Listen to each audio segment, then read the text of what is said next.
6 ಕೆರೆ ಹಾಕ್ಲಿಸಿ 3 ಕೆರೆ ಮುಕ್ಳಿಸಿ ಸಂಕಿ ಕಟ್ಟದ ಕೆರೆ ಧೋ ಅಂತ ಸುರಿದಾಗ ಈ ಕೆರೆ ಕೋಡಿ ಆಯಿತು ಅಂತ.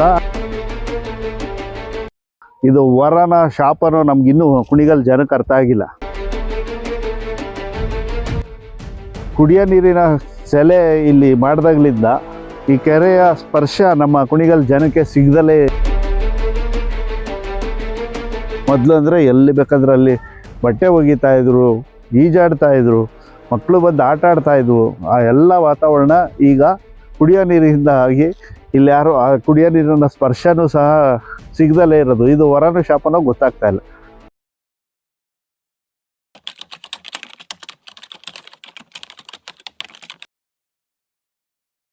ನಮಸ್ಕಾರ, ನಾನು ಕುಣಿಗಲ್ ದಿನೇಶ್ ಕುಮಾರ್, ಸಾಂಸ್ಕೃತಿಕ ಪರಿಚಾರಕ. ಇವತ್ತು ನಾವು ಕುಣಿಗಲ್ ದೊಡ್ಡಕೆರೆ ಏರಿಯಾ ಮೇಲೆ ಒಂದು ವಿಶೇಷವಾಗಿ ಈ ಕೆರೆಯ ಇತಿಹಾಸದ ಬಗ್ಗೆ, ಈ ಊರಿನ ಇತಿಹಾಸದ ಬಗ್ಗೆ ಮಾತಾಡೋದಕ್ಕೆ ಇಲ್ಲಿ ಬಂದಿದ್ದೇವೆ.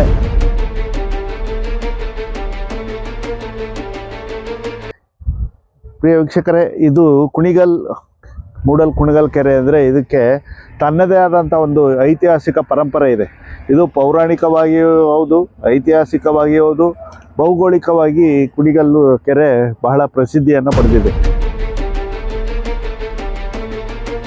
ನೀವೆಲ್ಲ ಕೇಳೇ ಇರ್ತೀರಾ, ಕುಣಿಗಲ್ ಕೆರೆ ನೋಡೋಕೊಂತ ಇವಾಗ ಮೂಡಿ ಬರ್ತಾನೆ ಚಂದಿರಾಮ. ಪಿ ಕಾಳಿಂಗರಾಯರು ಈ ಒಂದು ಜನಪದ ಹಾಡನ್ನು ವಿಶ್ವಪ್ರಸಿದ್ಧಿಗೊಳಿಸಿದ್ರು. ಕುಣಿಗಲ್ ಕೆರೆ ನೋಡೋರಿಗೊಂದೈ ಭೋಗ ಮೂಡಿ ಬರ್ತಾನೆ ಚಂದಿರಾಮ, ಅಂತಂತ್ರಿಸಿ ನೋಡೋರ್ಗೆ ಎಂಥ ಕುಣಿಗಲ್ ಕೆರೆ ಸಂತೆ, ಅದಿಲಿ ಕಲ್ಲು ಕಟ್ಟೆ.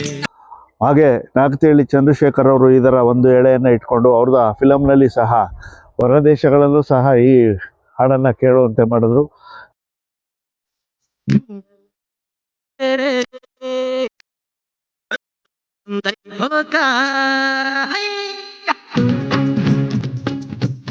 ನೀವು ಅನೇಕ ಯೂಟ್ಯೂಬ್ಗಳಲ್ಲಿ ನೋಡ್ಬೋದು, ಕುಣಿಗಲ್ ಕೆರೆ ಹಾಕೊಂಡು ವಿದೇಶಿಗರು ಸಹ ನೃತ್ಯ ಮಾಡ್ತಾ ಇರೋಂಥ ಒಂದು ರಿದಮೆಟಿಕ್ ಸಾಂಗ್ ಇದೆ. ಈ ಸಾಂಗಿಂದನೇ ನಮ್ಮ ಕುಣಿಗಲ್ ಇತಿಹಾಸ ವಿಶ್ವದೆಲ್ಲೆಡೆ ಪಸರಿಸಿದೆ.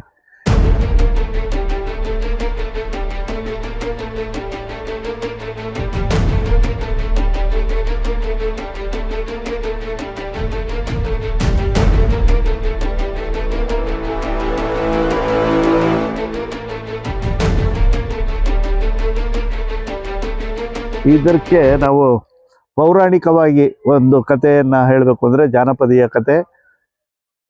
ಕುಣಿಗಲ್ ಕೆರೆ ಒಂದು ಸಣ್ಣ ಸರೋವರದ ರೀತಿಯಲ್ಲಿದ್ದಂಥ ಸಂದರ್ಭದಲ್ಲಿ ಇದಕ್ಕೆ ಯಾವುದೇ ಆಧಾರ ಇಲ್ಲದೆ ಇದ್ರೂ ಜನಜನಿತವಾದ ಕತೆ. ಶಿವ ಪಾರ್ವತಿ, ನಂದಿ, ಭೃಂಗಿ ಇವರೆಲ್ಲ ಸೇರಿ ಬೆಳದಿಂಗಳ ರಾತ್ರಿಯಲ್ಲಿ ವಿಹಾರ ಬಂದಂಥ ಸಂದರ್ಭದಲ್ಲಿ ಈ ಕುಣಿಗಲ್ ಕೆರೆಯ ಸೌಂದರ್ಯವನ್ನು ನೋಡಿ ಇಲ್ಲಿ ಇಳ್ಕೊಳ್ತಾರೆ. ಇಲ್ಲಿ ಬಂದು ಈ ಸೌಂದರ್ಯದಲ್ಲಿ ಅವರು ಬಹಳ ಪರವಶರಾಗಿ ಇಲ್ಲಿ ನರ್ತನ ಮಾಡ್ತಾರೆ. ಆ ನರ್ತನ ಮಾಡಿದಂಥ ಸಂದರ್ಭದಲ್ಲಿ ಆ ನರ್ತನಕ್ಕೆ ಮನಸೋತ ಇಲ್ಲಿ ಕುಣಿಗಲ್ನ ಕಲ್ಲುಗಳು ಸಹ ಕುಣಿತಾ ಇದ್ವು. ಅದರಿಂದ ಇದು ಕುಣಿದ ಕಲ್ಲು ಆಯಿತು. ಆಮೇಲೆ ಆಡುಭಾಷೆನಲ್ಲಿ ಕುಣಿಗಲ್ ಆಯಿತು ಅನ್ನೋದು ಒಂದು ಪ್ರತೀತಿ ಇದೆ. ಆಮೇಲೆ ಇದು ಕೆಲವು ದಿವಸ ಕುಣಿಂಗಿಲ್ ಅಂತಲೂ ಪ್ರಸಿದ್ಧಿ ಆಗುತ್ತೆ.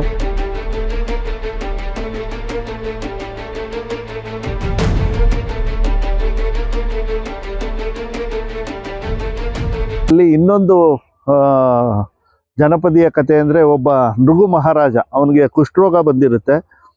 ಕುಷ್ಠರೋಗ ಬಂದು ಅವನು ರಾಜ್ಯಭ್ರಷ್ಟ ಆಗಿ ಈ ಕಡೆ ಸುಮ್ಮನೆ ಅಲ್ದಾಡ್ಕೊಂಡು ಬಂದ್ಬಿಡ್ತಾನೆ ಅಲೆಮಾರಿಯಾಗಿ ಇಲ್ಲಿ ಬಂದಂಥ ಸಂದರ್ಭದಲ್ಲಿ ಕುಣಿಗಲ್ನಲ್ಲಿ ಈ ಕೆರೆ ಮಧ್ಯದಲ್ಲಿ, ನಾವು ಚಿಕ್ಕ ಹುಡುಗರಿದ್ದಾಗ ಈ ಕೆರೆ ಬತ್ತೋದಾಗ ನಾವು ಸಹ ನೋಡಿದ್ದೀವಿ. ಇಲ್ಲಿ ಕೆರೆ ಮಧ್ಯದಲ್ಲಿ 2 ಕೊಳಗಳಿತ್ತು, ಅಕ್ಕ ತಂಗಿ ಕೊಳ ಅಂತ.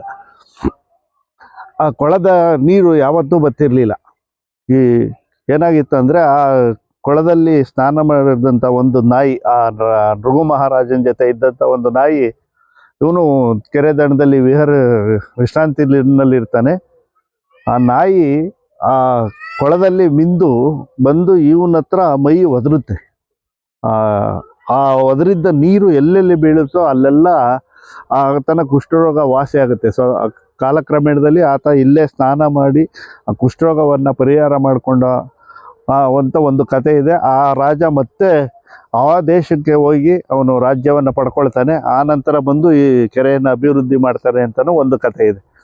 ಅದಕ್ಕೆ ಪೂರಕವಾಗಿ ಈ ಕೆರೆಯಲ್ಲಿ ಔಷಧೀಯ ಗುಣಗಳಿದೆ ಅನ್ನೋದನ್ನು ಇದು ನಿರೂಪಿಸುತ್ತೆ. ಮತ್ತೊಂದು ಅದಕ್ಕೆ ಪೂರಕವಾಗಿ ಕತೆ ಹೇಳಬೇಕು ಅಂದರೆ, ಈ ಕೆರೆ ಮಂಗಳವಾರ ಮತ್ತು ಶುಕ್ರವಾರ ನೀವು ಈಗಿನ ಪರಿಸ್ಥಿತಿಯಲ್ಲೂ ಈಗಿನ ಕಾಲಘಟ್ಟದಲ್ಲೂ ಬಂದು ನೋಡ್ಬೋದು.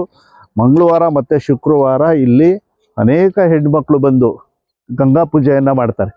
ಈ ಗಂಗಾ ಪೂಜೆ ಕೇವಲ ಸಾಂಪ್ರದಾಯಿಕವಾಗಿ ಮಾಡೋದಲ್ಲ, ಈ ನೀರಿನಲ್ಲಿರುವ ಗುಣ ಅನೇಕ ಹೆಣ್ಣು ಮಕ್ಕಳ ಸಮಸ್ಯೆಗಳಿಗೆ ಪರಿಹಾರವನ್ನು ಸೂಚಿಸುತ್ತೆ. ಅವರ ಆಂತರಿಕ ಸಮಸ್ಯೆಗಳಿಗೆ ಈ ಕೆರೆಯಲ್ಲಿ ಸ್ನಾನ ಮಾಡಿ ಪೂಜೆ ಮಾಡಿದ್ರೆ ಅವರ ಸಮಸ್ಯೆಗಳು ಬಗೆಹರಿಯುತ್ತೆ ಅನ್ನೋದೊಂದು ಪ್ರತೀತಿ ಸಹ ಇದೆ. ಅದಕ್ಕೆ ಕಾರಣ ಇದರಲ್ಲಿರೋ ಅಂಥ ಔಷಧಿ ಗುಣಗಳು. ನೀವು ಈಗಲೂ ಸಹ ಮಂಗಳವಾರ ಮತ್ತು ಶುಕ್ರವಾರ ಕೆರೆ ಪೂಜೆಯನ್ನು ನೋಡ್ಬೋದು. ಹಿಂದೆ ಈ ಹೇಮಾವತಿ ನೀರು ಬರೋಕ್ಕೂ ಮೊದಲು ಇಲ್ಲೊಂದು ಪವಾಡನೇ ನಡೀತಾ ಇತ್ತು. ಕುಣಿಗಲ್ ಕೆರೆ ಕೋಡಿ ಆಗಬೇಕು ಅಂತ ಅಂದರೆ ಅದಕ್ಕೊಂದು ಗಾದೆ ಇದೆ. ಇದು ಎಲ್ಲೆಲ್ಲಿಂದ ನೀರು ಬರ್ತಿತ್ತು ಅನ್ನೋದಕ್ಕೆ ನಮ್ಮ ಹಿರಿಕರು 3 ಪದದಲ್ಲಿ ಗಾದೆಯನ್ನು ಕಟ್ಟಿದ್ದಾರೆ. 6 ಕೆರೆ ಆಕ್ಳಿಸಿ, 3 ಕೆರೆ ಮುಕ್ಳಿಸಿ, ಸಂಕಿ ಕಟ್ಟದ ಕೆರೆ ಧೋ ಅಂತ ಸುರಿದಾಗ ಈ ಕೆರೆ ಕೋಡಿ ಆಯಿತು ಅಂತ. ಆ ಕೆರೆ ಕೋಡಿ ಆಗೋದು ಅಷ್ಟೇ. ನಾವು ಒಂದು 8-10 ಸಲ ಈ ಕೆರೆ ಕೋಡಿಯನ್ನು ಗಮನಿಸಿದ್ದೀವಿ. ಇದು ಶುಕ್ರವಾರ ಮತ್ತು ಇಲ್ಲ ಮಂಗಳವಾರ ಈ ಸಂದರ್ಭದಲ್ಲಿ ಮಾತ್ರ ಕೋಡಿ ಹೊಡಿತಾ ಇದ್ದದನ್ನು ನಾವು ಕಣ್ಣಾರ ಕಂಡಿದ್ದೀವಿ. ಆದರೆ ಇತ್ತೀಚಿನ ಹೇಮಾವತಿ ನೀರು ಬಂದಮೇಲೆ ಅದು ಅಲ್ಪ ಸ್ವಲ್ಪ ಬದಲಾವಣೆ ಆಗಿರೂ ಸಹ ಹಿಂದೆ ಮುಂದೆ ಇಲ್ಲ ಗುರುವಾರ ಮಧ್ಯಾಹ್ನನೋ ಇಲ್ಲ ಸೋಮವಾರ ಮಧ್ಯಾಹ್ನ ಈ ಥರದಲ್ಲಿ ಕೋಡಿ ಹೊಡೆದು ಸಹ ಈ ಕೆರೆ ಪ್ರಸಿದ್ಧಿಯನ್ನು ಪಡೆದಿದೆ. ಇನ್ನೂ ಅನೇಕ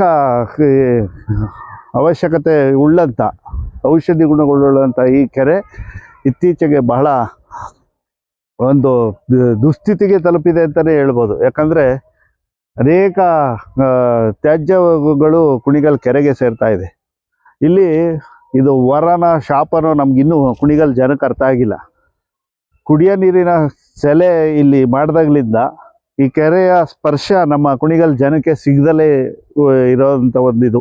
ಮೊದಲು ಅಂದರೆ ಎಲ್ಲಿ ಬೇಕಾದ್ರೆ ಅಲ್ಲಿ ಬಟ್ಟೆ ಒಗಿತಾಯಿದ್ರು, ಈಜಾಡ್ತಾಯಿದ್ರು, ಮಕ್ಕಳು ಬಂದು ಆಟ ಆಡ್ತಾಯಿದ್ವು. ಆ ಎಲ್ಲ ವಾತಾವರಣ ಈಗ ಕುಡಿಯೋ ನೀರಿಂದ ಆಗಿ ಇಲ್ಲಿ ಯಾರು ಆ ಕುಡಿಯೋ ನೀರಿನ ಸ್ಪರ್ಶನೂ ಸಹ ಸಿಗದಲೇ ಇರೋದು. ಇದು ವರನ ಶಾಪನೋ ಗೊತ್ತಾಗ್ತಾ ಇಲ್ಲ.